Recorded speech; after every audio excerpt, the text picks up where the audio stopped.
અત્યારે અમે કુર્ગ સ્થિત તાલકાવેરી ભાગા મંડળ જે સ્થળ કહેવાય છે ત્યાં આવ્યા છીએ. અહીંયાનું ખૂબ પ્રાચીન મહત્વ છે.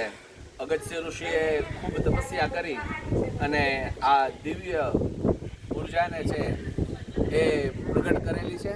અહીંયા આપ વાતાવરણ પણ જોઈ શકો છો કે જેના માધ્યમથી આપને ખબર પડે કે અહીંયા દિવ્ય ચેતનાઓ છે વસે છે અને આ દિવ્ય ચેતનાઓની અંદર આજે અમે પણ લાભ લઈ રહ્યા છીએ.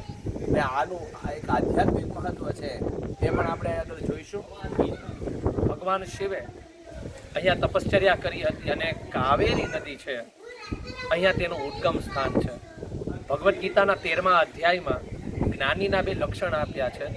વિવિક્ત દેશ સેવિત્વમ, કે જે અલગ અલગ પ્રાંતનું, અલગ અલગ જે સ્થળનું, દેશનું સેવન કરે, અને અધ્યાત્મ જ્ઞાન નિત્યત્વમ, અને અધ્યાત્મને પ્રાપ્ત કરે.